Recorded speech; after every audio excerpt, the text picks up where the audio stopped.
공기마저 가격표가 붙어있는 듯 운명과 했다. 자존심, 서울 강남 신호 두세상의 백화점 충돌. VVIP 남성관. 대리석 바닥은 거울처럼 빛났고 값비싼 가죽과 최고급 향수가 뒤섞인 냄새가 차갑게 가라앉아 있었다. 이곳은 단순한 매장이 아니라 부후 그 자체를 전시하는 성전이었다. 서지아는 자신이 이곳에 속하지 않음을 직감했다. 한지, 애찬지를 만지는 그녀의 손, 당나무 펄프에 미세한 얼룩이 남은 손톱이 유리 진열장과 어울리지 않았다. 그녀는 숨이 막혔다. 저기, 민준 씨, 그냥 구경만 하는 거니까 직원들 말에 기죽지 말아요. 그녀의 옆에 선 남자 김민준이 어색하게 고개를 끄덕였다.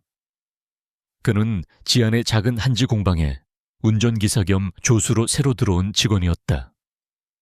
병원에서 깨어난 이후의 기억 외에는 아무것도 없는 남자. 그는 깨끗하지만 값싼 면바지와 셔츠 차림이었으나 이상하게도 그 구부정한 자세 속에는 값비싼 옷으로도 감출 수 없는 기묘한 기품이 배어 있었다. 지안은 죄책감을 느꼈다. 공방의 중요한 투자자들을 만나러 갈 때 입을 최소한의 예의를 갖춘 정장이 필요했다. 그녀는 그를 이곳으로 데려온 자신의 결정을 후회하고 있었다.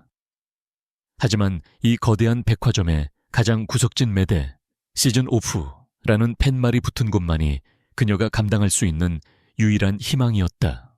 그녀의 손가락이 70% 할인 태그가 붙은 말쑥한 네이비 슈트를 조심스럽게 만지고 있을 때였다. 어머나, 내가 지금 뭘 보는 거야? 저 고양이 시체 썩는 냄새가 난다 했더니 날카로운 하이힐 소리와 함께 독한 향수 냄새가 파도처럼 밀려왔다. 유채린, 태양그룹의 외동딸이자 서울 사교계의 여왕. 그녀가 샴페인 잔이라도 든 듯 거만한 표정으로 역시나 값비싼 옷을 걸친 다른 두 명의 여자와 함께 다가왔다. 백화점 매니저들이 90도로 허리를 숙이며 길을 텄다. 유채린의 시선은 경멸 그 자체였다. 그녀는 서지안을 보았다. 모든 것을 망쳐버린 그 벌레 같은 여자를. 유채린의 머릿속은 분노로 들끓었다. 원래대로라면 자신 유채린 이 신우그룹의 후계자 강태준과 결혼해 두 제국을 합병했어야 했다. 그런데 저 한지나 만지는 미천한 것이 감히 그들의 장애인 첫째 아들 강태민에게 접근해 혼인신고서에 도장을 찍음으로써 자신이 받아야 할 신우그룹 안주인이라는 자리를 감히 넘보았다.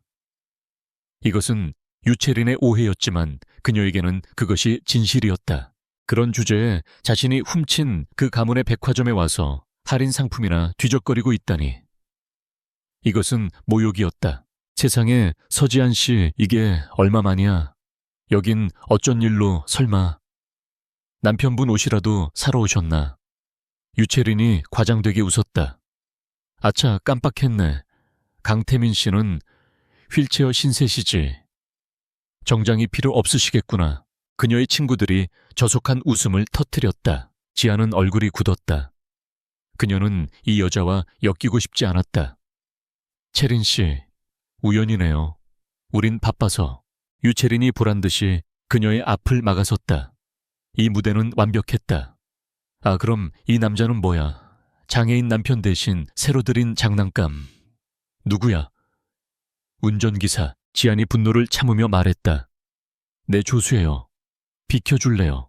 조수 유채린은 마치 세상에서 가장 재미있는 코미디를 본 것처럼 웃어젖혔다.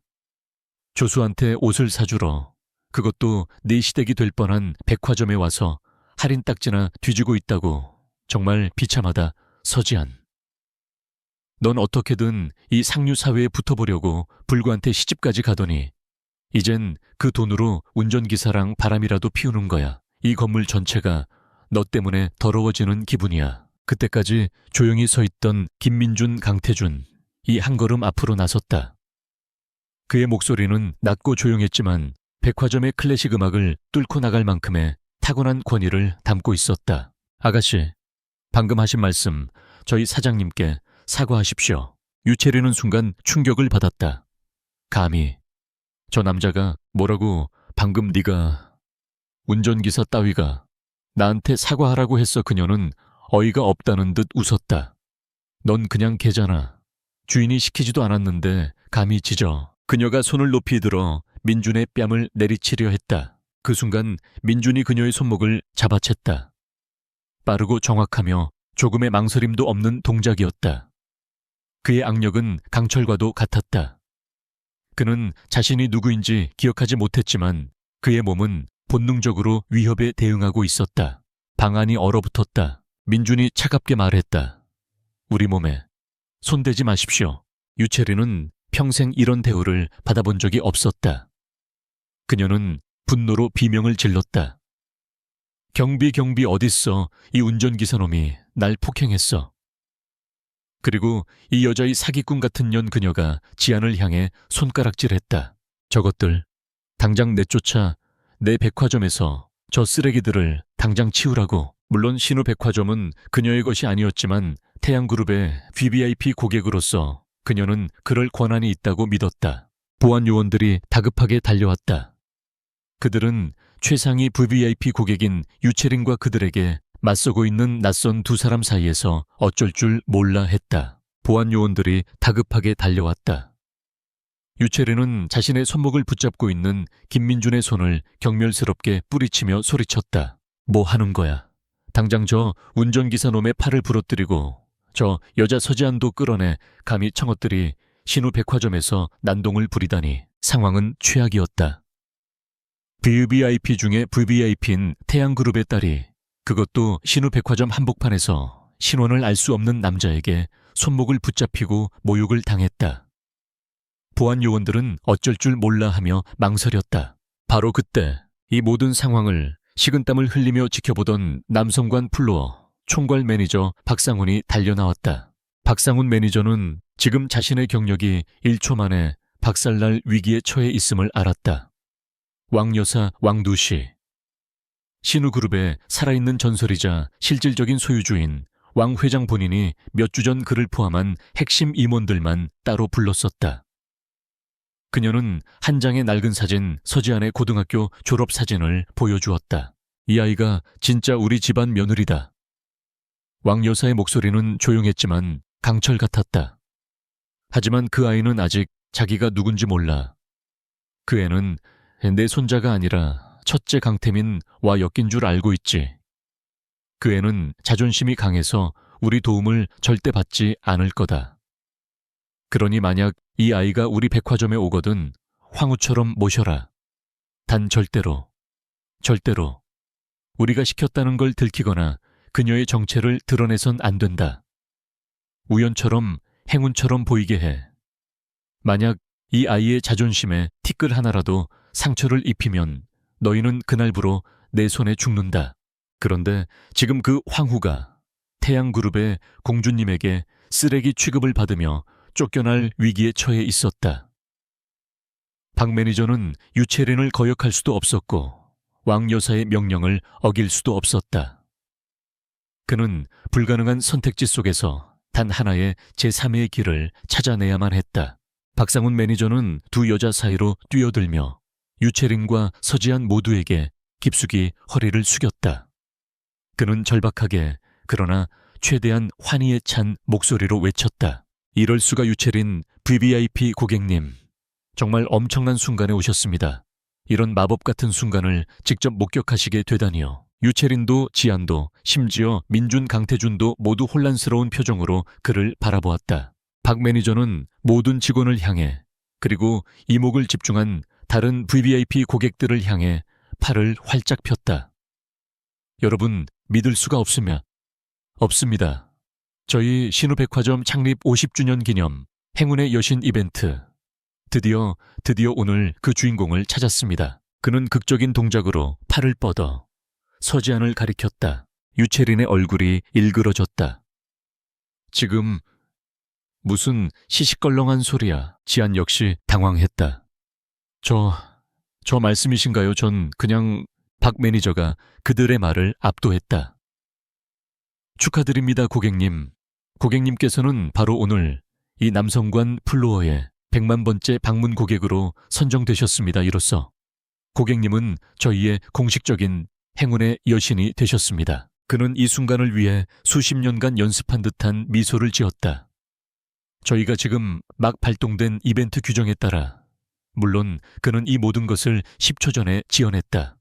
저희 여신께서는 오늘 이 남성관 플로어에 그 어떤 상품이든 단 하나를 골라 저희 왕 여사님의 개인 선물로 받으실 자격이 주어집니다. 모두 박수. 이것은 천재적인 한 수였다. 이것은 지안을 숨겨진 첩이나 사기꾼이 아닌 공개적이고 운 좋은 당첨자로 만들었다. 또한 이 선물이 왕여사의 이름으로 나간다고 공표함으로써 감히 유채린이라도 신우그룹 총수의 의지에 반기를 들지 못하도록 경고한 것이었다. 훈련받은 직원들은 즉시 상황을 파악하고 열렬히 박수를 치기 시작했다. 축하드립니다. 정말 엄청난 행운이시네요. 유채린의 얼굴이 분노로 불그락푸르락했다. 이것은 완벽한 날조였다. 그들은 지금 공개적으로 자신을 조롱하고 있었다. 저 거지 같은 한직 계집지안을 보호하기 위해 감히 자신 태양그룹의 유채린을 무시하고 이 모든 연극을 꾸민 것이다. 유채린은 독이 서린 미소를 지었다. 어머, 정말 행운의 여신 너무 멋지다. 그녀가 천천히 모욕적으로 박수를 쳤다. 그럼 어디 여신님께서 그 행운을 증명해 보셔야지. 그녀가 할인 매대를 격렬적으로 쳐다보았다. 설마 여신께서 저런 쓰레기더미 할인 상품에서 고르시진 않겠지. 이왕이면. 저건 어때? 그녀는 매장 중앙 특수 조명 아래 단 하나만 전시된 마네킹을 가리켰다. 비쿠냐 울과 실크로 짜인 눈부신 크림색의 싱글 슈트였다. 로얄 스카이. 우리 아빠도 주문하고 6개월을 기다린다는 그 옷이네. 가격이 1억 8천만 원 연.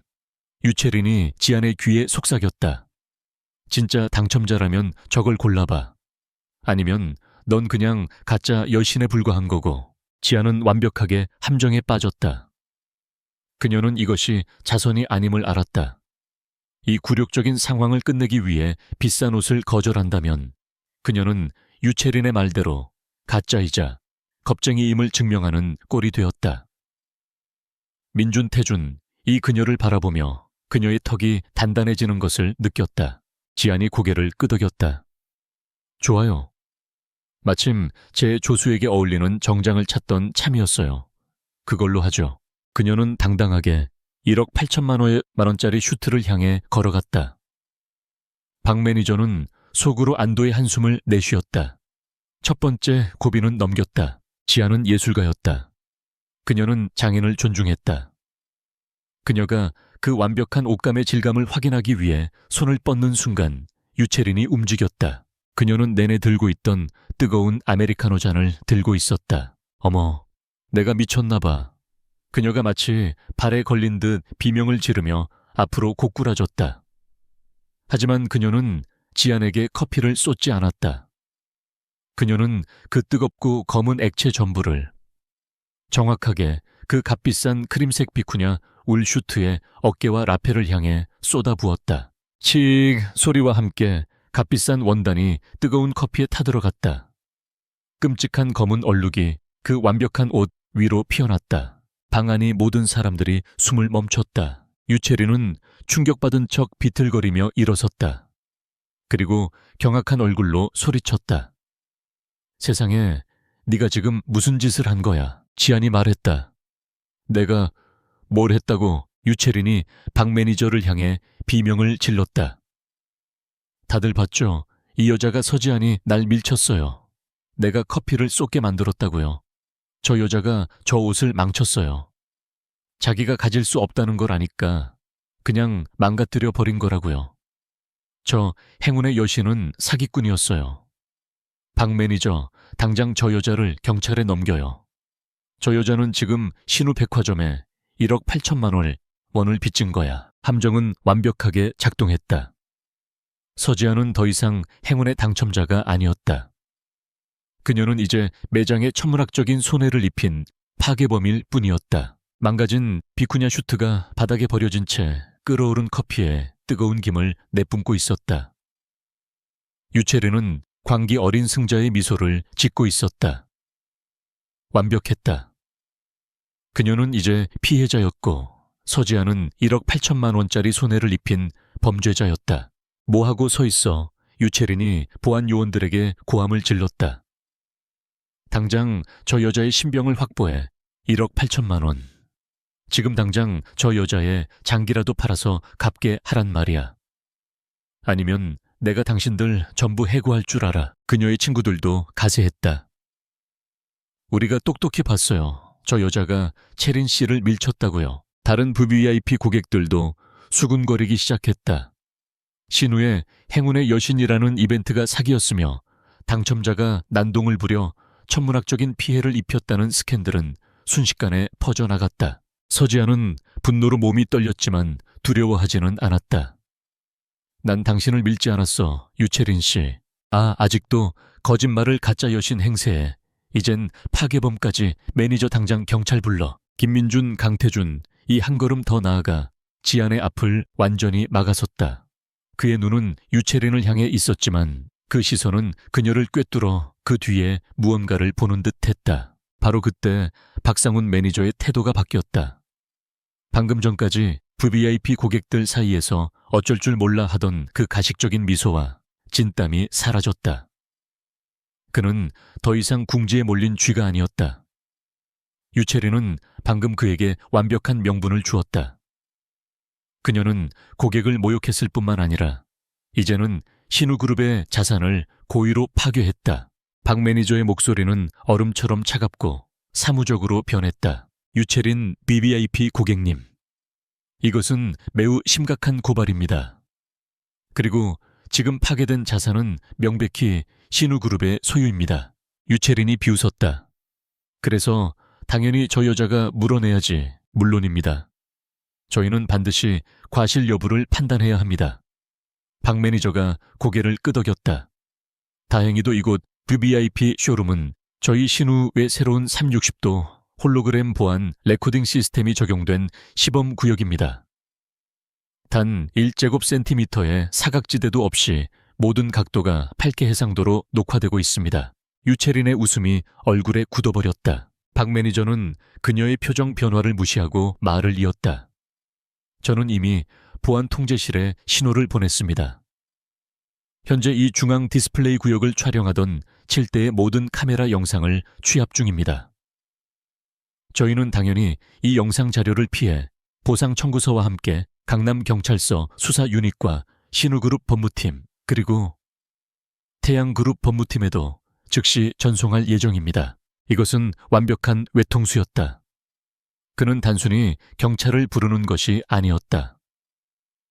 그는 유채린의 아버지 태양그룹 법무팀을 호출했다. 방금 전까지 유채린의 편에 서서 거짓 증언을 하던 그녀의 친구들이 순간적으로 입을 다물고 한 걸음 뒤로 물러섰다. 유채린은 패닉에 빠졌다.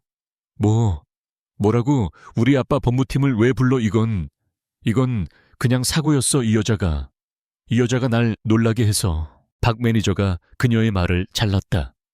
방금 전 고객님께서는 고객님의 증인들과 함께 이 행운의 여신 고객님께서 고객님을 밀쳤다고 주장하셨습니다.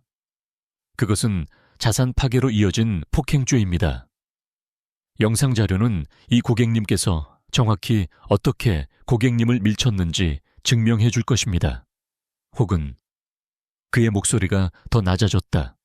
어떻게 밀지 않았는지도 말입니다. 유채린은 갇혔다. 그녀는 그 카메라에 무엇이 찍혔을지 정확히 알고 있었다. 단순한 헛디딤이 아니었다. 커피잔을 든 손목을 비틀어 정확하게 슈트를 조준하던 그녀의 고의성이 찍혔을 것이다. 그것은 단순한 기물 파손이 아니었다. 명백한 악이었다. 이것이 알려지면 아버지의 분노는 물론이고 두 그룹 간의 합병 논의에도 치명타가 될 수 있었다. 그녀는 분노로 타들어가는 눈으로 그저 자신을 조용히 바라보고 있는 서지안을 노려보았다. 그리고 차가운 매니저를 보았다. 유채린은 이를 갈며 말했다. 이건 말도 안 돼. 내가 미끄러졌던 것 같아. 사고였어. 박 매니저가 확인 사살을 했다. 그렇다면 이 행운의 여신 고객님께서는 고객님을 밀지 않으셨다는 말씀이시군요. 그래. 그렇다면 모든 과실은 유채린 VVIP 고객님께 있습니다. 슈트 가격은 1억 8천만 원입니다. 고객님의 개인 계좌로 청구해 드릴까요? 아니면 태양그룹으로 청구서를 보내드릴까요? 이것은 완벽한 굴욕이었다. 다른 사람에게 혐의를 씌우려다 실패하고 자신이 파괴한 물건값을 스스로 물어내야 하는 상황이었다. 유채린의 목소리가 억눌린 분노로 떨렸다. 개인, 계좌로 청구해. 박 매니저가 부드럽지만 단호하게 말했다. 그리고 하나 더 남았습니다. 고객님께서는 저희의 고귀한 고객이자 행운의 여신이신 이분께 폭행과 기물파손이라는 누명을 씌워 심각한 정신적 고통을 유발하셨습니다. 사과가 필요하다고 생각합니다만 유채린은 온몸의 피가 역류하는 것을 느꼈다. 그녀는 평범한 작업복 차림의 서지안과 그녀를 보호하듯 서 있는 그 운전기사에게로 천천히 고개를 돌려야 했다. 미안하게 됐습니다. 그것은 사과라기보다는 저주에 가까웠다. 유채린은 비명을 지르며 매장을 뛰쳐나갔고 그녀의 친구들도 혼비백산하여 뒤를 따랐다. 모든 소동이 끝난 후 박 매니저는 즉시 따뜻하고 정중한 가면을 다시 썼다. 그는 지안에게 90도로 허리를 숙였다. 아이고, 여신님 정말 끔찍한 경험을 하시게 해드렸습니다. 저 슈트는 완전히 망가졌으니 당장 금괴 보관된 새 제품을 가져다 드리겠습니다. 그리고 물론 약속드린 대로 다른 어떤 것이든 원하시는 것을. 지안은 이 모든 상황에 압도당했고 동시에 깊은 의심을 품었다. 이것은 정상이 아니었다. 아니요. 됐습니다. 그 상 저도 원하지 않습니다. 저희는 그냥 가보겠습니다. 박 매니저가 안주인이 불쾌한 채로 떠날까봐 당황했다. 하지만 지안은 김민준의 팔을 잡았다. 민준 태주는 그 순간에도 매니저를 날카롭고 분석적인 시선으로 관찰하고 있었다. 저 남자는 왜 저렇게 필사적으로 그녀를 기쁘게 하려는 거지? 행운의 여신 이벤트는 명백한 거짓말이었다. 그렇다면 서지안은 자신이 말하지 않는 무언가를 가지고 있다.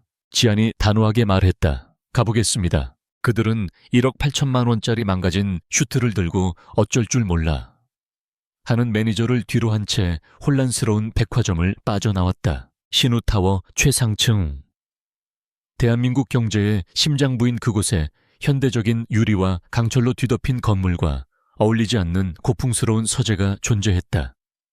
신우그룹의 창업주이자 살아있는 전설 왕여사, 왕회장의 개인 공간이었다. 그녀는 벼루에 먹을 갈고 있었다. 80대에 가까운 나이에도 불구하고 그녀의 손은 흔들림이 없었다. 그녀의 충직한 오른팔 조상무가 조용히 들어와 머리를 숙였다. 여사님, 백화점에서 보고가 올라왔습니다. 그는 방금 전 펜트하우스 라운지에서 벌어진 모든 소동을 육하 원칙에 따라 정확하게 보고했다. 할인 매대에서의 첫 번째 충돌 박상훈 매니저의 기지 행운의 여신 이벤트 유채린의 도발 1억 8천만 원짜리 슈트의 파괴 그리고 CCTV를 이용한 역공까지 왕 여사는 붓을 들던 손을 멈추지 않았다. 그녀는 화선지 위에 인연인 윤이라는 단어를 써 내려가고 있었다. 박상훈 그 아이 눈치가 빨라. 쓸만해. 보너스 두둑이 챙겨주고 태양그룹 유채린의 가문 애는 연락해. 따님이 무척 심심하신 모양이니 집안일에 좀 더 신경 쓰는 게 어떻겠냐고. 그것은 차갑고 정중한 경고였다. 조 상무가 조심스럽게 물었다. 알겠습니다. 하오나, 둘째 도련님, 강태준은 어찌할까요? 보고에 의하면 도련님께서 유채린 양의 손목을 잡으시며 서지안 양을 보호하셨다고 합니다. 왕 여사의 붓이 마침내 멈췄다. 그녀의 입가에 5년 만에 처음으로 진짜 미소가 번졌다. 여우처럼 교활하고 만족스러운 미소였다. 운명이야. 거스를 수 없지 조상무. 그녀는 붓을 내려놓았다. 이 모든 복잡한 인연의 실타래가 어떻게 시작되었는지 그 5년 전에 폭풍 같던 그날을 회상했다. 5년 전 신우그룹은 최악의 위기에 직면해 있었다. 적대적 M&A 세력이 신우의 핵심 기술 바이오를 노리고 들어왔고 이사회는 분열되었다. 이 위기를 타개할 유일한 방법은 경쟁사이자 막강한 현금 동원력을 가진 태양그룹과의 합병, 즉 정략 결혼뿐이었다. 거래는 성사되었다. 신우의 천재적인 후계자 그러나 반항적이던 둘째 손자 강태준, 그리고 태양그룹의 오만한 외동딸 유채린, 왕 여사는 그 거래를 경멸했다. 그녀는 유채린을 만나보았다. 그 아이는 머리부터 발끝까지 오만과 잔인함 그리고 저속함으로 가득 차 있었다. 세상을 자신의 장난감으로 여기는 아이. 그런 아이가 신우의 안주인이 된다면 태준의 영혼은 물론 신우그룹 전체를 파괴할 것이 분명했다. 하지만 그녀의 아들 태준의 아버지를 포함한 이사회 전원은 이 결혼을 밀어붙였다. 결혼식이 잡혔다. 유채린은 승리감에 도취되었다. 왕 여사는 남편의 영정 앞에서 자신이 평생을 바친 기업을 지키지 못했다는 패배감에 휩싸였다. 그날 밤 그녀는 서재에서 낡은 사진첩을 보았다. 돌아가신 남편이 젊은 시절 다른 남자와 어깨동무를 하고 활짝 웃고 있는 흑백 사진. 그 남자는 대한민국 최고의 한지, H한지 장인이었던 고구 서선생 서지안의 할아버지이었다. 그녀의 남편은 입버릇처럼 말했다. 신우는 선생의 종이 위에서 세워진 거야. 그룹의 첫 계약서이자 신념은 모두 그가 만든 한지 위에 쓰였다. 두 사람 사이에는 자식들의 연을 맺어주자는 오래된 약속이 있었다.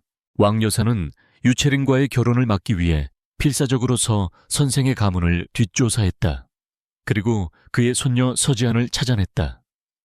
그녀는 천재적인 재능을 가졌지만 가세가 기울어 힘겹게 가업을 이어가고 있었다.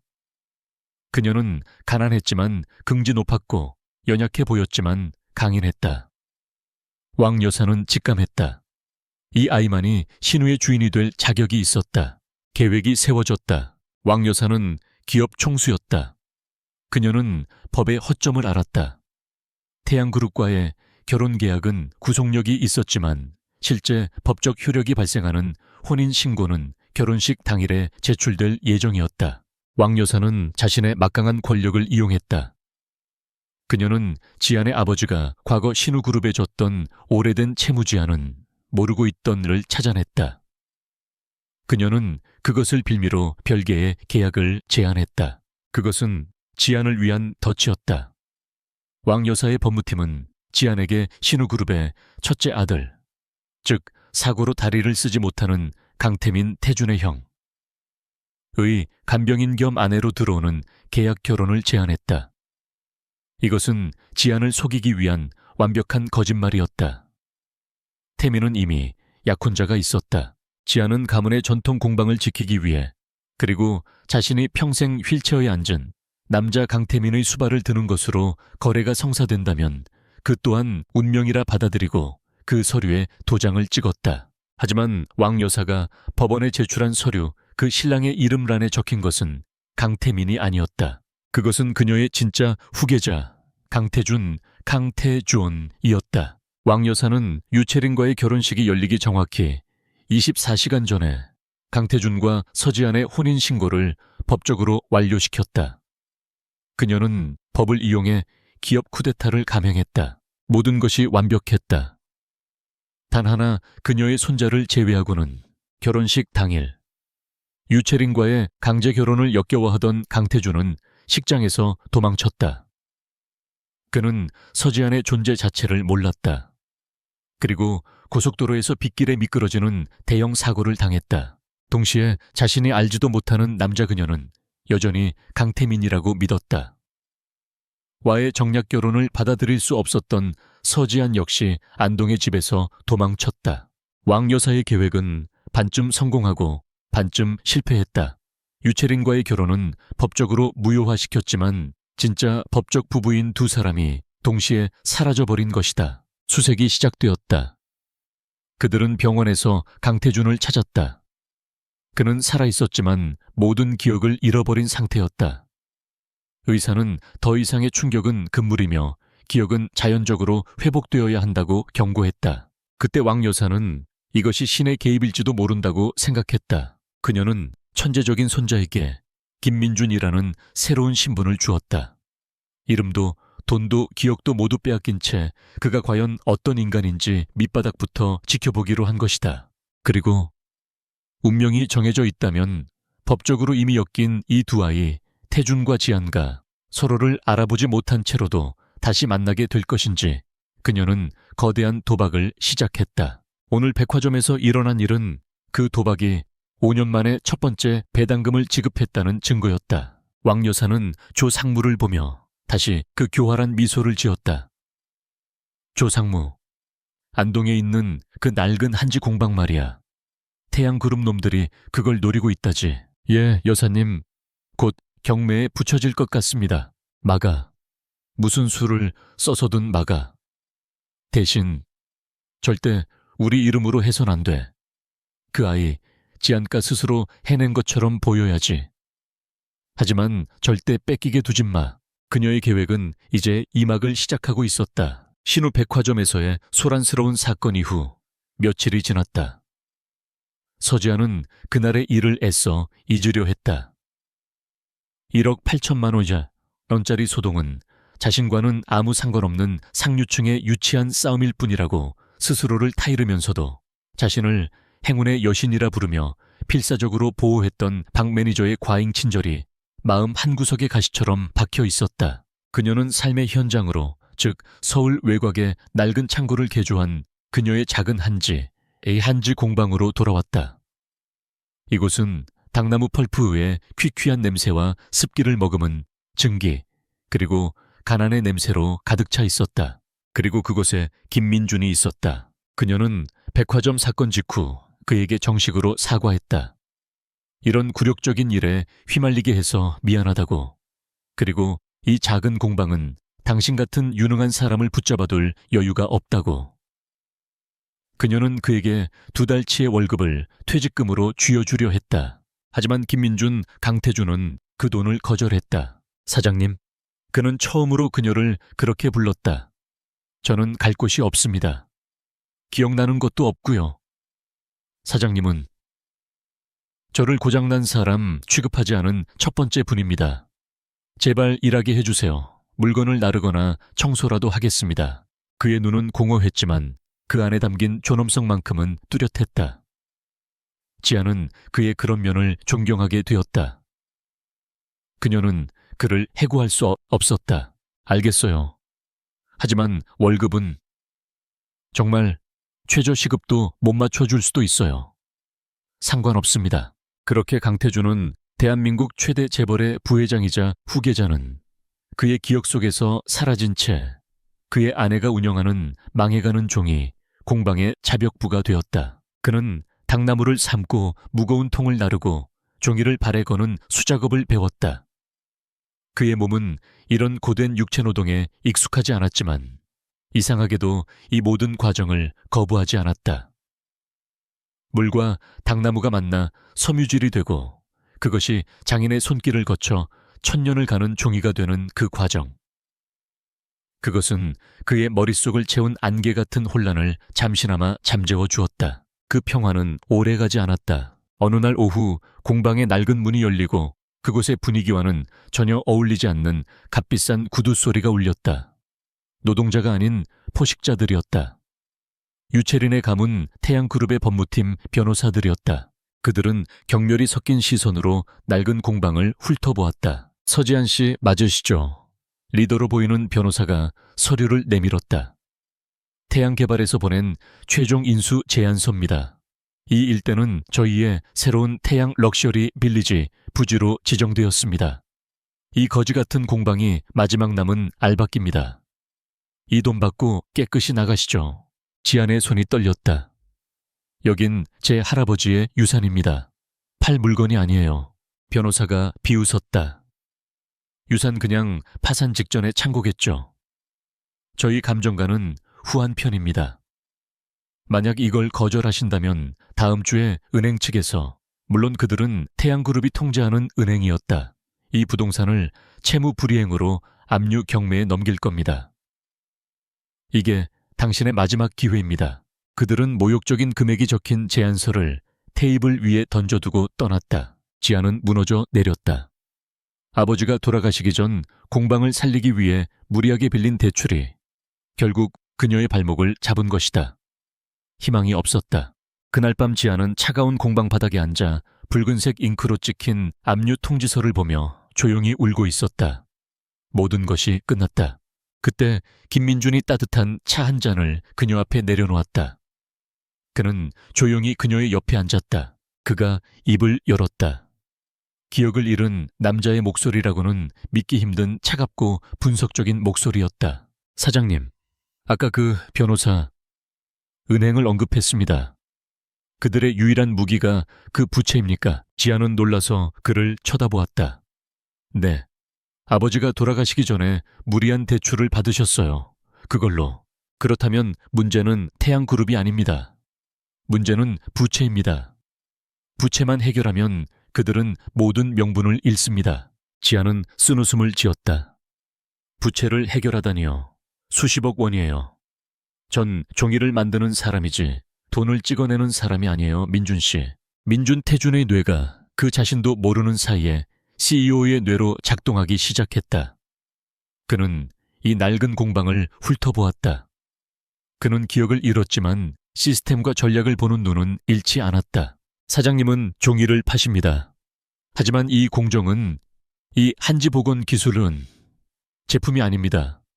이건 고부가 가치 서비스입니다. 누가 이걸 사죠? 박물관 정부 아니면 개인 수집가들. 지아는 그의 갑작스러운 전략적 질문에 충격을 받았다. 네, 국가 기록권이나. 하지만 입찰 경쟁이 너무 치열해서 사장님은 가격으로 경쟁하고 계시니까요. 유산으로 경쟁해야 합니다. 민준이 말했다. 그는 옆에 있던 포장지를 뒤집어 그가 어떻게 아는지도 모르는 로지스틱스 도표와 마케팅 전략을 그리기 시작했다. 당신은 종이를 팔고 있어요. 불멸을 팔아야 합니다. 브랜드 리뉴얼이 필요해요. 단순한 운전기사가 할 수 있는 말이 아니었다. 지아는 이 남자를 홀린 듯 바라보았다. 대체 이 남자는 누구인가? 그녀의 가슴속에서 절망으로 꺼져가던 불씨가 다시 타오르기 시작했다. 그 말이 맞을지도 몰라요. 하지만 우린 시간이 필요해요. 그리고 증거가 필요해요. 우리 가문의 유산을 증명할 원본 서류들. 그건 안동에 있는 본가 창고에 있어요. 민준이 고개를 끄덕였다. 그의 눈은 더 이상 공허하지 않았다. 명확한 목표가 생긴 군인의 눈이었다. 좋습니다. 그럼 안동으로 가죠. 그들은 더 이상 사장과 운전기사가 아니었다. 그들은 공방을 지키기 위한 전투에 나서는 파트너가 되었다. 서지안의 낡은 1톤 트럭이 서울의 잿빛 도시를 벗어나 남쪽으로 향했다. 안동. 그녀의 뿌리이자 그녀가 지켜야 할 마지막 보루가 있는 곳이었다. 운전대를 잡은 지아는 결연했다.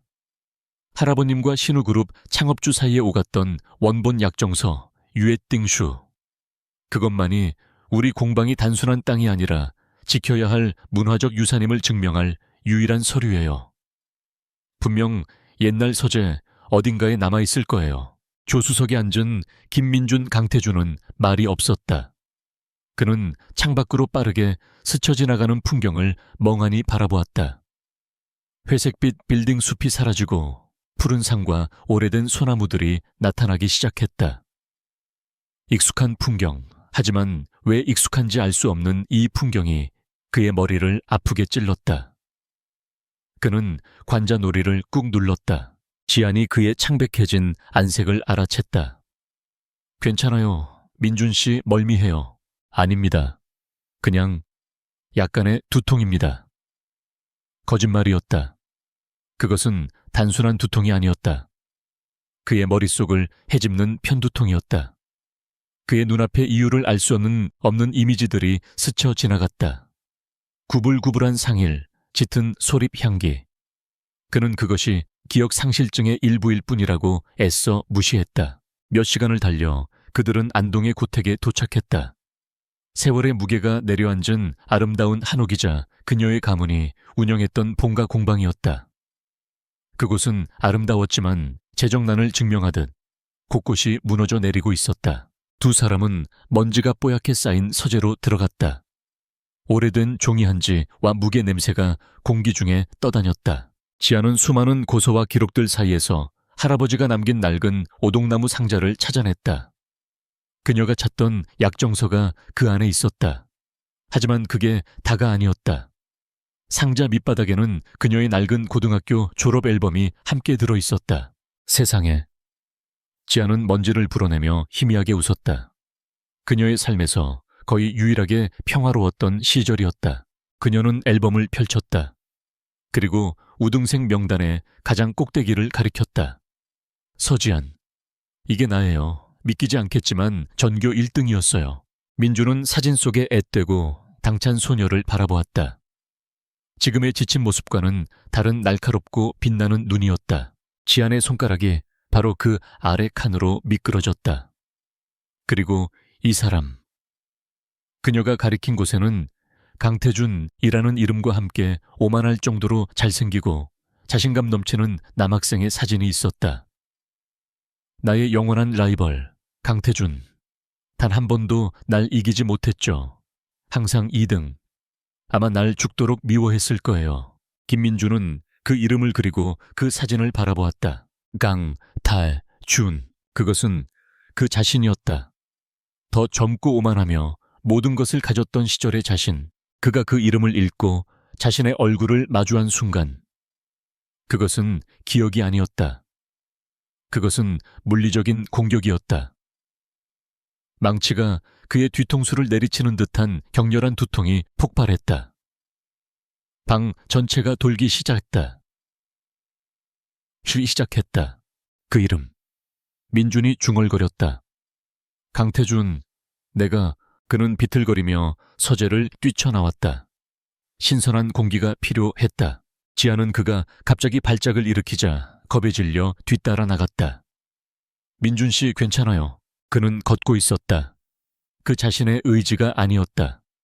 그의 발이, 그의 잊힌 기억이 그를 이끌고 있었다. 그는 낡은 한옥마을을 지나 익숙한 언덕길을 향해 걸어갔다. 그들의 옛 고등학교였다. 늦은 오후의 햇살이 텅 빈 교정을 비추고 있었다. 지아는 그를 따라잡으며 숨을 헐떡였다. 민준 씨, 도대체 어디 가는 거예요? 그는 복도를 걸었다.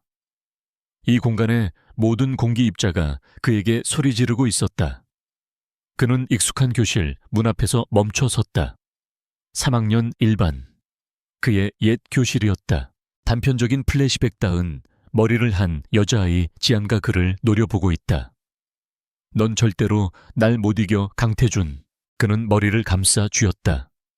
너무나 많은 정보가 한꺼번에 밀려들었다. 그는 교실 뒤편 창가에 낡은 나무 책상으로 비틀거리며 걸어갔다. 그는 책상 밑바닥을 더듬었다. 그의 손가락 끝에 익숙한 감촉이 느껴졌다. 나무에 무언가 깊게 파여 있었다. 그것은 그들이 새긴 낙서였다. SJA 서지안, KTJ 강태준. 그들의 라이벌 관계와 미묘한 연결고리를 상징하는 유치한 낙서였다. 그것을 본 지안이 숨을 들이마셨다.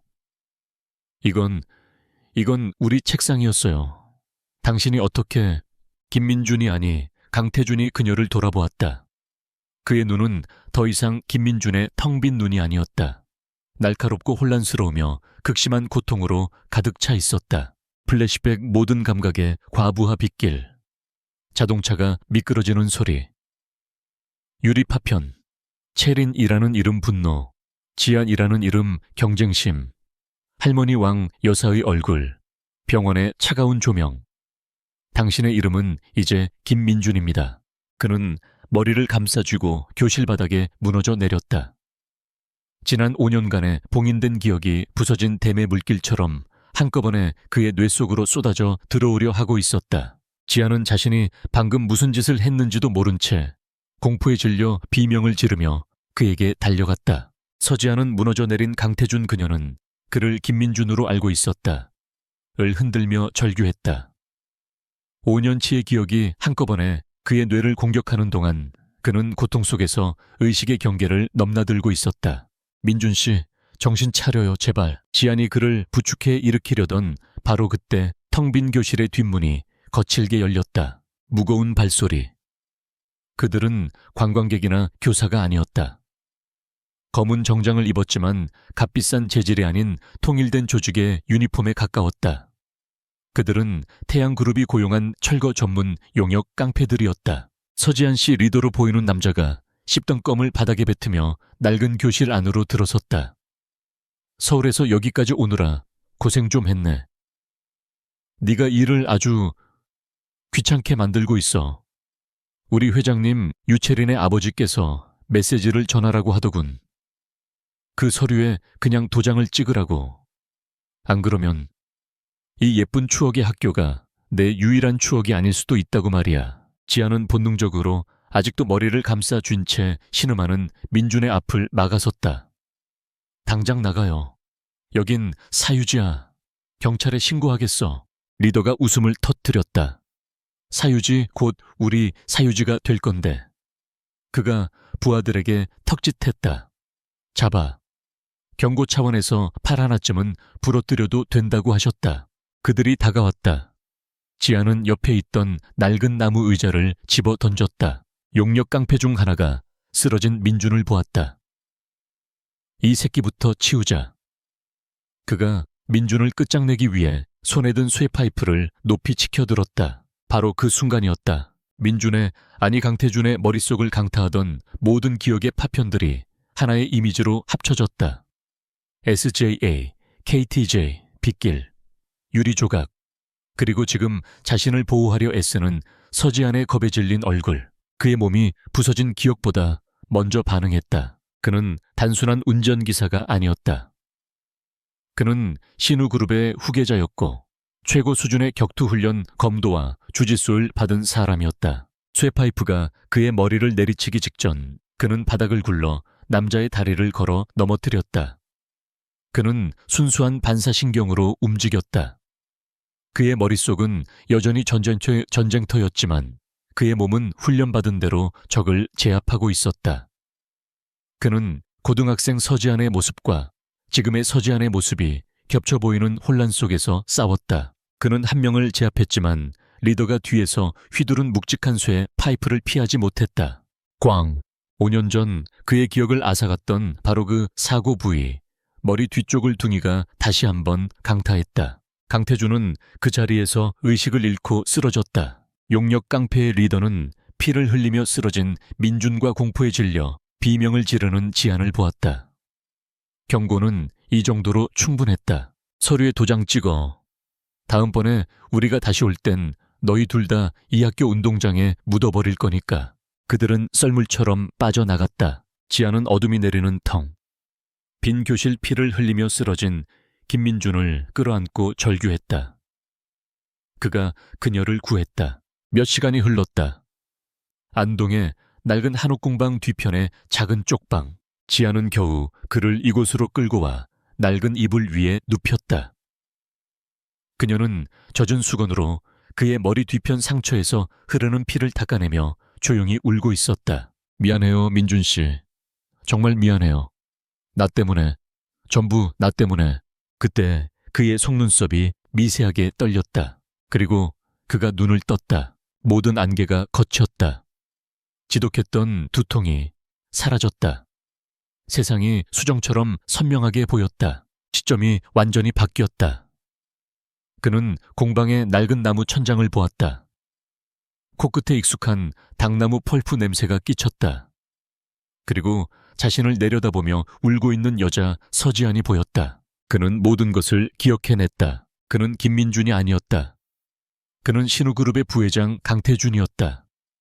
그는 유채린과 정략 결혼을 해야 했던 남자였다. 그는 식장에서 도망쳤고 차 사고를 당했다. 그리고 지난 1년. 그의 기억은 정확히 1년의 공백을 확인했다. 그는 이 여자 밑에서 기억을 잃은 채 자벽부로 살았다. 그는 그녀가 누구인지 정확히 알았다. 서지안. 그의 지독했던 고등학교 라이벌. 그가 유일하게 패배를 인정했던, 그리고 그 승리를 위해 일부러 져주었던 여자. 그리고 그가 도망쳤던 그 결혼식, 직전 할머니 왕여사가 그에게 서명하게 했던 수많은 서류들 틈에 끼어 있던 바로 그 진짜 혼인신고서의 상대방, 이 여자가 서지안이 그의 법적 아내였다. 그 순간 지안이 그가 깨어난 것을 보았다. 민준 씨, 세상에 정신이 들어요. 괜찮아요. 내 말 들려요. 강태준은 그녀를 바라보았다. 그의 CEO로서의 본능, 전략가로서의 본능이 즉각적으로 작동했다. 그녀는 나를 민준이라고 부른다. 그녀는 모른다. 그녀 역시 이곳 고향에서 태양그룹과 싸우고 있다. 그녀도 자신 지안의 결혼 그녀는 그것이 내 형 강태민과의 결혼이라고 믿고 있겠지 해서 도망쳤다. 그리고 그녀는 나 민준을 고용했다. 그녀는 나에게 친절했다. 이 유산을 지키기 위해 싸우고 있다. 그의 머릿속에 질문이 떠올랐다. 그녀는 가난한 운전기사 김민준에게 어떤 감정을 가지고 있는가, 동정인가 아니면 그는 알아야 했다. 만약 지금 그가 자신의 정체를 밝힌다면 그녀의 모든 행동은 변할 것이다. 그녀는 신우의 부회장을 볼 것이고 남편을 볼 것이다. 지금 이대로에 서지안을 볼 수 없게 된다. 그는 지난 1년간 이름도 돈도 없는 밑바닥으로 살았다. 난생 처음으로 자신의 이름값이 아닌 자기 자신으로서 누군가의 마음을 얻을 수 있는 기회를 잡았다.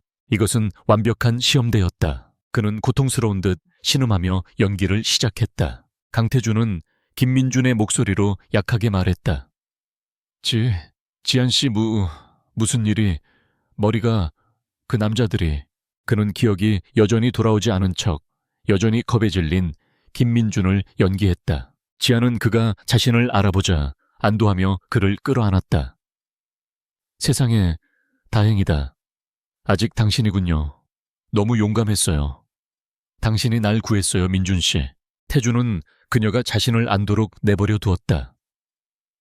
하지만 그녀의 어깨 너머로 보이는 그의 눈은 더 이상 기억상실증 환자의 눈이 아니었다.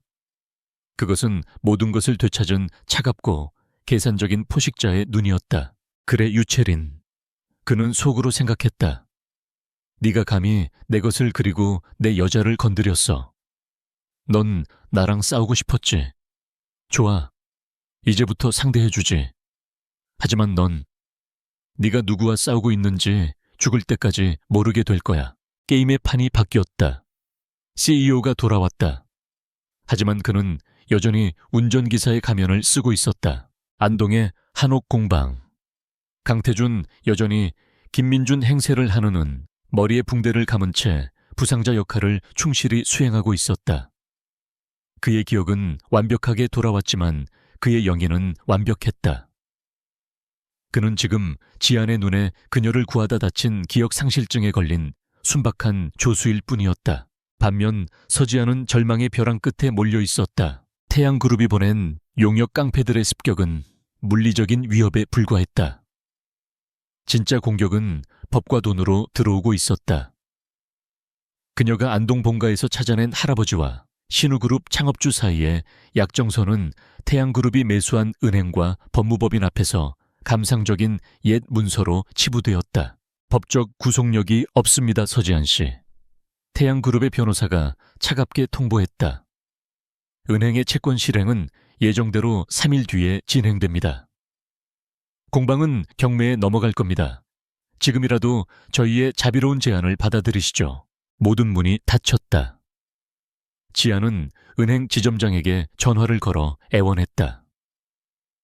그녀의 할아버지가 이 지역 문화에 어떤 기여를 했는지, 이 한지 기술이 얼마나 중요한지 설명했다. 지점장은 기계적인 목소리로 규정상 어쩔 수 없다는 말만 되풀이했다. 그녀는 무너졌다. 낡은 공방 마루에 주저앉았다. 그녀는 붕대를 감고 묵묵히 마당을 쓸고 있는 민준을 보며 죄책감에 휩싸였다. 미안해요, 민준 씨. 내가 졌어요. 결국 공방을 빼앗기게 생겼어요. 당신까지 이런 위험한 일에 끌어들였는데. 태준 민준 이 빗자루를 세우고 그녀를 바라보았다. 그는 순진한 그러나 무언가를 생각하는 듯한 표정을 지었다. 사장님, 포기하지 마세요. 그 지점장 말고요. 혹시 은행 본점 같은 더 높은 곳에 전화해 보는 건 어때요? 지푸라기라도 잡는 심정으로. 그것은 패배한 사람이 듣기엔 너무나 순진한 제안이었다. 하지만 지아는 그 말에서 이상한 힘을 얻었다. 그래, 마지막으로 한 번만 더. 그날 밤 지아는 며칠간의 피로에 지쳐 잠이 들었다. 공방의 어두운 구석에서 강태준은 더 이상 김민준이 아니었다. 그는 왕 여사가 그의 비상가방, 그가 병원에서 퇴원할 때 챙겨준 속에 몰래 넣어둔 군용 등급의 위성 노트북을 펼쳤다. 어둠 속에서 노트북 화면의 푸른빛이 그의 얼굴을 비췄다. 그 얼굴은 더 이상 순박한 조수의 얼굴이 아니었다. 그것은 5년 전 대한민국 재계를 두려움에 떨게 했던 신우그룹의 냉혹한 전략가 강태준 부회장의 얼굴이었다. 그의 손가락이 키보드 위에서 춤을 췄다. 그는 암호화된 3개의 메시지를 전송했다. 첫 번째 메시지, 왕 여사의 충직한 비서실장 조상무에게. 나다. 돌아왔다. 태양그룹. 감히 내 것을 건드렸다. 그들이 지안의 공방을 담보로 잡고 있는 은행. 그 은행의 최대 주주가 누구지? 신우캐피탈인가? 내일 아침 9시부로 태양그룹에 연결된 모든 대출 라인을 회수해라. 그리고 그 은행장 내일 아침 8시까지 나에게 직접 전화하라고 해. 두 번째 메시지, 신우그룹 법무팀 고 변호사에게. 태양그룹이 안동에 추진 중인 럭셔리 빌리지 건. 그들이 그 땅을 위해 로비한 지역 시의원 명단 전부 찾아내. 그리고 그걸 서울 브레이커 가장 공격적인 인터넷 언론사에 익명으로 제보해. 지금 당장. 세 번째 메시지, 신우 캐지주 회사 전략기획실로. 태양그룹의 주력 사업인 태양바이오. 그들의 임상 3상 데이터에 오류가 있다는 것을 안다. 우리가 가진 모든 자금력을 동원해 내일 개장과 동시에 공매도를 시작한다. 멈추지 마. 그는 노트북을 덮었다. 유채린, 넌 날 모욕했고 감히 내 아내를 위협했다. 넌 전쟁을 원했지. 이제부터 시작이다. 다음 날 아침, 지아는 마지막 희망을 걸고 민준의 순진한 조언대로 은행 본점 대표 번호로 전화를 걸었다. 그녀는 당연히 비서실에서 거절당할 것이라 생각했다. 하지만 신호음이 한 번 울리자마자 전화를 받은 것은 은행장 본인이었다. 서지안 고객님이십니까? 은행장은 거의 비명을 지르고 있었다. 아이고, 이런 끔찍한 오해가 제가 미처 몰랐습니다. 안동지점장은 방금 댁이 발령 조치했습니다. 그 불법적인 대출 연계건은 아닙니다. 고객님의 할아버님의 유산은 저희가 보호해 드려야죠. 대출은 6개월, 아니 1년간 무이자 연장 처리되었습니다. 죄송합니다. 정말 죄송합니다. 지아는 전화를 끊고도 멍하니 서 있었다. 방금 무슨 일이 일어난 거지? 그녀가 이겼다고. 그 순간 그녀의 휴대폰이 다시 울렸다. 모르는 번호였다. 인터넷 언론사 서울 브레이커의 기자였다. 서지안 씨 되십니까? 방금 익명의 제보를 받았습니다. 태양그룹이 안동 리조트 사업을 위해 지역 시의원 3명에게 거액의 뇌물을 공여한 정황이 포착되었습니다. 혹시 이에 대해 하실 말씀이 있으십니까? 서지안 씨의 공방이 그 핵심 부지라고 들었는데요. 정신을 차릴 틈도 없이 태양그룹의 법무법인에서 전화가 왔다. 변호사의 목소리는 공포에 질려 있었다. 서지안 씨, 태양그룹은 안동 리조트 사업건에서 공식적으로 철수하기로 결정했습니다. 그 공방 인수 제안은 저희의 착오였습니다. 심려를 끼쳐드려 사과드립니다. 하룻밤 사이에 그녀를 짓누르던 거대한 위협이 거짓말처럼 증발했다. 지아는 비틀거리며 서재로 들어가 할아버지와 신우그룹 창업주의 약정서를 끌어안았다. 할아버지, 저희가 해냈어요. 그녀는 자신의 신념과 할아버지의 유산, 그리고 자신의 필사적인 노력이 마침내 승리했다고 믿었다. 그녀는 눈물이 범벅이 된 얼굴로 공방 마당으로 달려나갔다. 김민준이 아침 햇살을 받으며 묵묵히 바닥을 쓸고 있었다. 민준 씨, 우리가 이겼어요. 우리가 해냈다고요. 태주는 민준의 얼굴로 세상에서 가장 따뜻하고 순박한 미소를 지어 보였다. 정말 다행입니다, 사장님. 전 사장님이 해내실 줄 알았습니다. 그는 속으로 덧붙였다. 이건 시작일 뿐이야, 유채린. 난 방금 내 장난감을 빼앗았을 뿐이지. 다음은 내 회사 전부를 가져갈 거니까. 안동 공방에서의 승리는 달콤했지만 서지안에게는 새로운 고뇌를 안겨주었다. 태양그룹의 위협은 기적처럼 사라졌다. 은행은 저자세로 돌아섰고 할아버지의 약정서는 법적 효력을 인정받았다. 그녀의 공방은 구원받았다. 그녀는 이 모든 것이 자신의 노력과 김민준이라는 행운의 조수가 곁에 있었기 때문이라고 믿었다. 그녀의 삶이 안정을 되찾을수록 그녀는 김민준에게 감정적으로 더 깊이 의지하게 되었다. 그들은 함께 당나무를 삶고 밤늦게까지 복원 작업을 하며 시간을 보냈다. 그가 무거운 짐을 나를 때의 단단한 등 혹은 복잡한 서류 작업을 기억을 잃었다면서도 본능적인 논리로 정리해내는 모습을 볼 때마다 지안의 심장은 혼란스럽게 뛰었다. 그 감정이 깊어질수록 죄책감이 그녀를 짓눌렀다. 그녀는 법적으로 유부녀였다. 비록 얼굴 한 번 본 적 없는 남자였지만 그녀는 신우그룹의 첫째 아들 휠체어에 앉은 강태민의 아내로 등록되어 있었다. 그녀는 그 결혼에서 도망쳤고 계약상의 남편을 방치했다. 그런 자신이 이제 자신의 운전기사에게 연민 이상의 감정을 품고 있었다. 나는 유채린과 다를 게 뭔가. 나는 쓰레기야. 지아는 밤마다 자신을 책망했다. 그녀는 더 이상 이 거짓된 삶을 견딜 수 없었다. 그녀가 김민준과 조금이라도 미래를 꿈꾸려면 혹은 그저 한 인간으로서 떳떳해지려면 이 족쇄부터 끊어내야 했다. 그녀는 강태민 그녀가 남편이라 믿는 애게 자유를 줘야 했고 자신도 자유로워져야 했다. 그녀는 서울로 돌아온 다음 날 법률구조공단의 변호사를 찾아갔다. 이혼하고 싶습니다. 그녀의 목소리는 단호했다. 정략 결혼이었습니다. 계약이었고요. 남편은 신우그룹의 강태민 씨로 알고 있습니다. 만난 적도 혼인관계를 유지한 적도 없습니다. 포기를 근거로 한 혼인 무효 혹은 이혼을 원합니다. 변호사는 상대가 신우그룹이라는 말에 경악했지만 지안의 확고한 의지에 서류 접수를 약속했다. 그녀는 법원을 나서며 비로소 숨통이 트이는 것을 느꼈다. 마침내 자신의 삶을 정리하고 있었다. 같은 시각 서울 신우타워. 강태주는 자신의 펜트하우스 사무실로 복귀했다. 그의 기억은 완벽하게 돌아왔지만 그는 여전히 김민준의 낡은 옷을 입고 있었다. 그는 왕 여사 할머니와 화상통화를 하고 있었다. 그래서 태양그룹을 정리했더구나. 내 손 안 대고 코푼 것처럼 깔끔하게. 왕 여사가 찻잔을 들며 만족스럽게 웃었다. 내 아내와 함께 공방 놀이하는 건 재미있었고 강태준이 피곤한 듯 미간을 짚었다. 할머니, 제발 그만하세요. 지안 씨는 아무것도 몰라요. 그리고 그 애는 자기가 태민이 형과 결혼한 줄 알고 있어요. 알고 있지. 왕 여사가 낄낄거렸다. 얼마나 재밌어. 완벽한 시험대잖아. 시험이 아닙니다.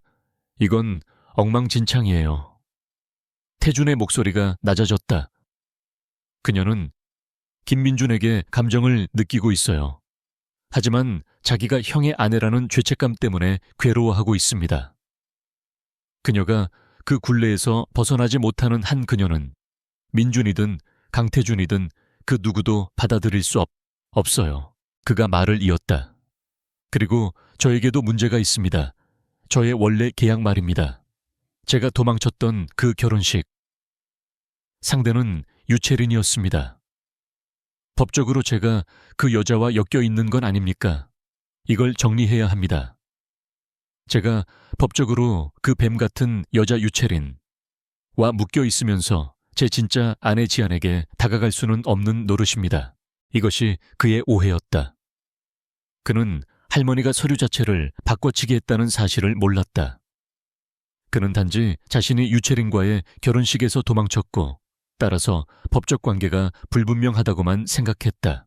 왕 여사는 교활한 미소를 숨겼다. 드디어 올 것이 왔군. 내 말이 맞다, 태준아. 오래된 난장판은 치워야지. 그 이혼 유채린과에 당장 진행하거라. 그게 명예로운 일이지. 그녀는 이 이혼 소송이 법원에서 기각될 것을 알고 있었다. 그는 유채린과 결혼한 적이 없으니까. 하지만 그녀는 이 모든 혼란이 법원으로 가길 원했다. 가장 화려한 마지막 무대를 위해서였다. 강태준은 통화를 끊었다. 그는 즉시 신우그룹 법무팀 최고 책임자에게 전화를 걸었다. 강 부회장입니다. 이혼 소송을 진행합니다. 피고는 태양그룹의 유채린. 사유는 혼인의사 부재 사기. 그리고 그냥 전부 다 집어넣으세요. 신속하게 처리해 주십시오. 이번 주 안에 끝내고 싶습니다. 그렇게 두 사람은 서로가 서로의 법적 배우자임을 모른 채 각자 다른 사람을 상대로 이혼 소송을 제기했다. 그들은 거대한 진실이 기다리고 있는 서울가정법원이라는 하나의 목적지를 향해 서로 다른 길을 통해 돌진하고 있었다. 서울가정법원. 서늘하고 건조한 공기가 감도는 비공개 조정실. 서지아는 그녀의 법률구조공단 변호사와 함께 방으로 들어섰다. 그녀는 단정하지만 저렴한 정장 차림이었다. 그녀는 휠체어를 탄 자신의 남편 강태민을 만날지도 모른다는 생각에 긴장했지만 이 굴레를 끊어내겠다는 결의에 차 있었다. 그녀가 자리에 앉자 반대편 문이 열렸다. 그리고 그녀는 숨이 멎었다. 김민준. 그가 걸어 들어왔다. 하지만 그는 더 이상 그녀의 낡은 트럭을 몰던 그 김민준이 아니었다. 그는 완벽하게 재단된 수천만 원을, 서치원을 호가하는 최고급 맞춤 정장을 입고 있었다. 그의 뒤로는 신우그룹의 최고 변호사들로 구성된 법무팀이 그림자처럼 따르고 있었다. 기억을 잃었다고 믿었던 남자의 눈빛은 모든 것을 꿰뚫어 보는 냉철한 기업 총수의 그것이었다. 지아는 얼어붙었다. 민준 씨, 당신이 왜 여기에? 그녀의 머릿속이 혼란에 빠졌다. 그가 자신을 지지하기 위해 온 것인가 하지만 저 모습은 그가 어떻게 신우그룹 변호사들과 함께 강태준 역시 그녀를 보고 그 자리에 멈춰 섰다. 그는 서지안이 여기에 있을 줄은 꿈에도 몰랐다. 그는 오늘 유채린과의 법적 관계를 정리하러 온 것이었다. 그는 지안이 그의 진짜 아내라는 사실을, 그리고 할머니가 서류를 바꿔치기 했다는 사실을 아직 모르고 있었다. 그는 단지 그가 김민준이 아닌 강태준이라는 것만 기억해낸 상태였다. 서지안 그녀가 왜 법원에 설마. 태양그룹이 그녀에게 또 무슨 짓을. 태준은 본능적으로 CEO의 차가운 가면을 썼다. 지안 씨, 여긴 당신이 있을 곳이 아닙니다. 돌아가시죠. 바로 그때 나이 지긋한 조정판사가 안경 너머로 그들을 바라보았다. 두 분 모두 자리에 앉으시죠. 조정에 참석하는 방식이 아주 이례적이군요. 두 분 다 오늘 조정의 당사자이십니다. 강태준의 수석 변호인이 일어섰다. 판사님, 저희는 신우그룹 강태준 부회장님을 대리하여 피고 유채린 씨에 대한 혼인 무효 소송을 진행하기 위해 왔습니다. 지안의 변호사가 곧이어 일어섰다. 그리고 저희는 원고 서지안 씨를 대리하여 피고 강태민 씨에 대한 혼인 무효 확인을 요청하기 위해 왔습니다. 판사는 두 개의 다른 사건 파일이 한 조정실에 배정된 것을 보고 당황한 기색이 역력했다. 그는 법원 중앙 등기 시스템에 접속해 두 사람의 신원을 조회했다. 그리고 그는 자신의 모니터를 보며 깊은 혼란에 빠졌다. 이상하군요. 그가 말했다. 시스템 오류가 있는 것 같습니다. 강태준 부회장님. 예, 시스템상 귀하와 태양그룹의 유채린 양 사이에는 어떠한 법적 혼인관계도 등록되어 있지 않습니다. 태준이 충격으로 눈을 크게 떴다. 그럴 리가 없습니다. 분명히 계약이. 판사가 지안의 변호사를 바라보았다. 그리고 서지안 씨 측. 귀하의 의뢰인 역시 신우그룹의 강태민 씨, 형와는 법적으로 아무 관계가 없습니다. 지안이 말했다. 하지만 가문의 약정이. 분명히 신우그룹의 장남이라고 약정서나 계약서는 법정 밖에서 해결하십시오. 판사가 짜증스럽게 서류를 뒤적였다. 저는 지금 국가 등기 시스템을 보고 있습니다. 두 분 모두 각자가 주장하는 상대와는 결혼한 상태가 아닙니다. 다만 판사가 한숨을 쉬었다. 국가기록상 두 분 각각에게 등록된 법적 혼인 관계는 단 하나뿐입니다. 태준과 지안이 동시에 물었다. 무슨 말씀이십니까? 판사는 지쳤다는 듯이 5년 전 왕 여사에 의해 조용히 처리되었던 바로 그 공식 서류, 혼인관계 증명서 원본을 테이블 위에 올려놓았다. 국가가 인정하는 두 분의 유일한 법적 관계는 판사가 서류를 가리켰다. 원고 서지안, 그리고 피고 강태준. 두 분 사이의 혼인입니다. 시간이 멈췄다. 강태준은 그 서류를 바라보았다. 그리고 지안을 보았다. 유채린이 아니었다. 서지안이었다. 그의 할머니. 그 무섭고 위대한 늙은 여우가 5년 전 법적 서류 자체를 바꿔치기 했던 것이다. 그가 도망치려 했던 결혼의 상대는 유채린이 아니라 처음부터 서지안이었다. 그가 지난 1년간 함께 일하고 함께 싸우고 김민준 의로서 다시 사랑에 빠졌던 바로 그 여자가 이미 그의 법적 아내였다. 지안 역시 그 증명서를 보았다.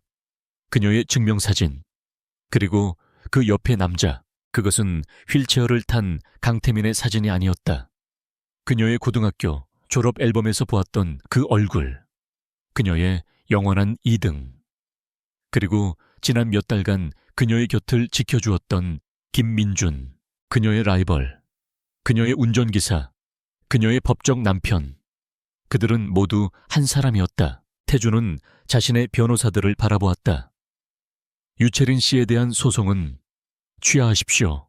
행정착오였습니다. 그는 지안의 변호사를 보았다.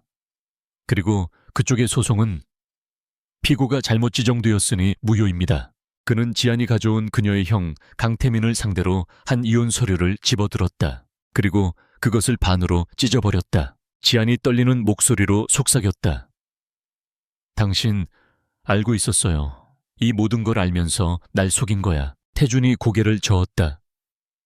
그의 냉철한 CEO의 가면이 부서지고 그녀가 알던 민준의 상처받기 쉬운 눈빛이 돌아왔다. 아니, 나도 방금 알았어, 지안아. 그는 처음으로 그녀의 이름을 불렀다. 나 기억이 돌아왔어. 나는 강태준이야. 하지만 당신이 알던 김민준도 맞아.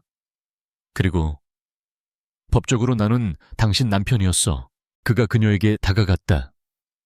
나는 오늘 내가 강제로 결혼했다고 믿었던 여자 채린과 이혼하러 왔어. 당신은 오늘 당신이 강제로 결혼했다고 믿었던 남자 내 형과 이혼하러 왔지. 우리 둘 다 우리가 증오했던 결혼에서 벗어나려 했던 거야.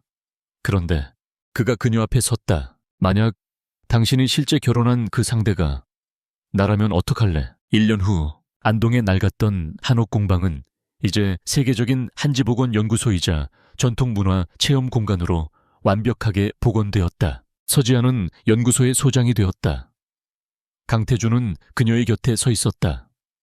그는 신우그룹의 문화재단을 통해 이곳에 막대한 투자를 했지만 이곳은 완벽하게 그녀의 영역이었다. 두 사람은 오늘 바로 그 한옥마당에서 진짜 결혼식을 올리고 있었다. 하객도 화려한 드레스도 없는 오직 두 사람의 가족과 가장 가까운 친구들만 모인 전통 혼례였다. 왕 여사가 흡족한 미소로 찻잔을 들고 있었고 휠체어에서 일어나는 재활 훈련에 성공한 지안의 전통 요법과 신우의 의료 기술 덕분에 그의 형 강태민이 그들에게 축배를 들고 있었다. 태준이 전통 혼례복을 입은 지안에게 속삭였다. 그래서 영원한 1등. 지금 행복해. 지안이 웃었다. 내가 만약 결혼의 대가가 당신이었다는 걸 알았다면 가끔은 일부러 져주었을지도 모르지. 나의 영원한 2등. 두 사람이 입을 맞추었다. 그녀의 전통 한직과 그의 현대성 경영, 이 완벽하게 결합하는 순간이었다.